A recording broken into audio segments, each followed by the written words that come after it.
never seen a speed camera here. Genuinely looks like a movie set, and you can only experience that in America. How is this even real? How is this real? This is a gym, literally a gym, in the middle of nowhere, in a park, and it is spotless. I literally feel like I'm in a movie right now. Look at this. Massive clock tower right there. There's some sort of, I don't even know what that is, a museum. This is literally small town America. Oh my days, I have never seen cheerleaders in real life, in my life. This is crazy, it's like a movie. British tourists come to America expecting a few surprises. What they don't expect is to keep finding things that simply don't exist in their everyday lives back home. A road can feel different. A neighborhood can feel enormous. A public park can look like an entire sports complex.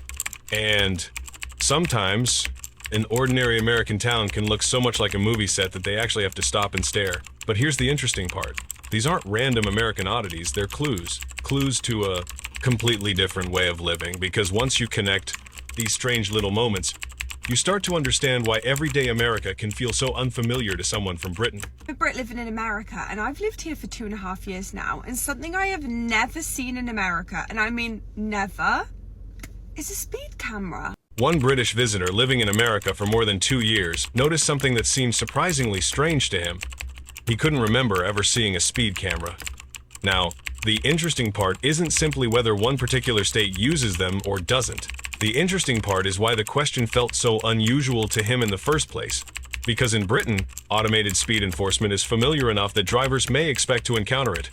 In America, road rules and enforcement can vary dramatically from one place to another, and that variation tells us something much bigger. The United States isn't one giant city built around the same system. It's an enormous country with enormous distances between places. And in many parts of America, the car isn't just convenient, it's part of everyday life. Home to work, home to school, home to the supermarket, home to the ball field, sometimes simply from one town to the next. So when a British visitor looks at an American road and thinks, why is everything so far apart? An American might simply think, what's the problem? America is the only place you can look out at a landscape and genuinely believe that it's not real. That genuinely looks like a movie set. Then once you start driving across America, another culture shock appears. The country can make reality look exaggerated. The mountains seem too large, the roads seem too long, the horizon seems almost endless, and the landscape can look less like an ordinary place people live, and more like something designed for a Hollywood movie. But that reaction makes sense. Britain is a relatively compact country. Towns, villages, cities, and countryside are packed into a much smaller geographic space. America operates on a completely different scale. A few hours on the road can completely change the scenery. Different weather, different vegetation, different architecture. Sometimes, an entirely different way of life. And that's when many visitors begin to realize something. They didn't come to discover one America, they came to discover many different Americas. In the middle of nowhere, in a park, and it is spotless. There's no vandalizing, there's no nothing. Look at this. There's literally a gym in the middle of a park. At first, this looks like a normal visit to a beautiful park in Alabama. There's a woman walking with her baby. Someone is fishing. There are soccer fields, baseball fields, a swimming pool. Nothing seems particularly strange until the camera moves a little farther. And suddenly, he finds something he wasn't expecting. A gym inside the park. That's when his reaction goes from curiosity to genuine disbelief. But the surprising part isn't simply that there's a gym. It's what the entire space represents. This isn't just somewhere you walk through. It's a place where different parts of community life happen at the same time. Families, sports, exercise, children, recreation, and local gatherings. To someone seeing it for the first time, the amount of organized recreational space can feel excessive. To the people who live nearby, it may simply be part of the neighborhood. And that's an important difference. Culture shock doesn't always happen when people see something completely unfamiliar. Sometimes, it happens when they see something familiar, just at a scale they never expected. Massive clock tower right there. There's some sort of, I don't even know what that is, a museum. This is literally small town America, just like you see it in the movies. There's even a pharmacy here that looks like it's out of the 1930s. Like, look at that. I honestly could live here. Like, this is crazy. Then the same thing happens with American homes. One British visitor looks at the houses and immediately starts asking questions. Why are they built like this? Why do they look so different? How do they handle the weather? But the house itself isn't really the most interesting part. The space around it is. The driveway, the garage, the lawn, the street, the distance between the houses. All of these things work together. In many parts of Britain, communities developed around older towns, villages, and existing infrastructure. Much of suburban America expanded outward with far more available land. So a British visitor may look at an American house and think, that's a big house. But an American sees the whole package. The house, the yard, the driveway, the garage, the neighborhood. Suddenly, the difference isn't really about architecture anymore, it's about expectations. How much space should a family have? How far should neighbors live from each other? And how much of everyday life should revolve around the car? I've been to over 25 states now, and this is the only thing you can experience in America. The more this visitor travels, the more he realizes something. He had been thinking about America as one country, but America doesn't always feel like one environment. The Midwest has one personality, Louisiana has another, Texas has another. And the desert Southwest can feel like another planet entirely. Weather alone can completely change the experience. Humidity, hurricanes, sandstorms, monsoons, snow, extreme heat, and landscapes that seem impossible to belong to the same country. This, one reason American culture can be so difficult to summarize from the outside.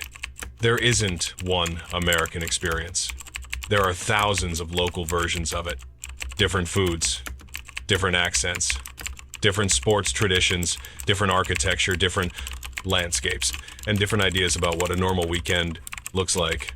You can cross a state line and suddenly feel like you've entered another version of America. Just look at this place. They have a lovely bell here, a beautiful fountain, and just look at the surroundings. It is peak America. Then something almost surreal happens. The visitor enters a small town in Georgia, and suddenly, the America he has seen in movies seems to exist in real life. A clock tower, a fountain, historic-looking buildings, a traditional pharmacy, quiet streets, local businesses, a community square, and he keeps saying the same thing. This looks like a movie. And that's actually an interesting reaction. Because Hollywood didn't invent every image of America from nothing. It borrowed from places like this. Small town streets, main streets, old storefronts, community squares, local traditions. And when a foreign visitor finally encounters the real thing, the fictional image suddenly becomes physical. You can walk through it, you can sit there, you can buy something, you can meet the people who actually live there. And sometimes the visitor likes the reality even more than the movie.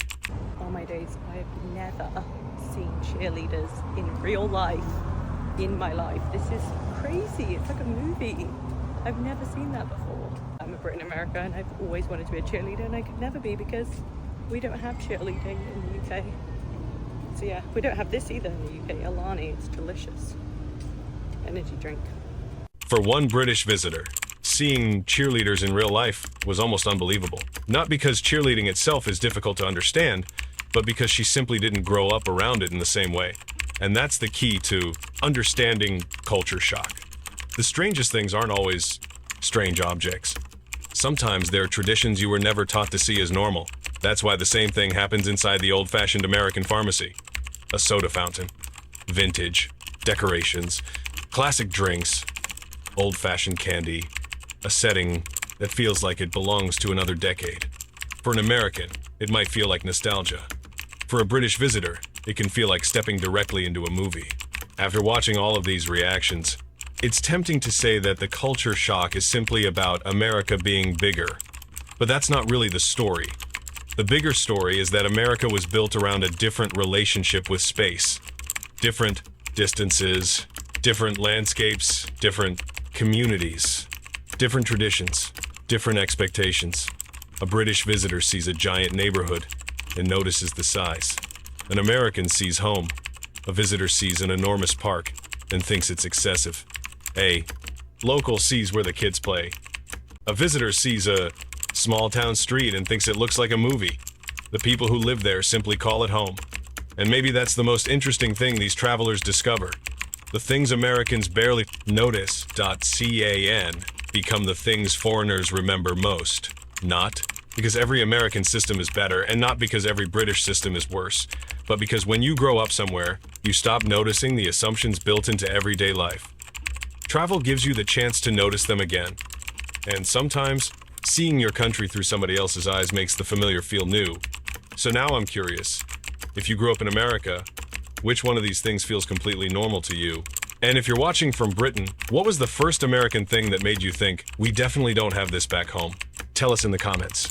Because those little differences are exactly what make travel so fascinating. And if you enjoy seeing America through the eyes of people experiencing it for the first time, stick around. There are plenty more American surprises waiting.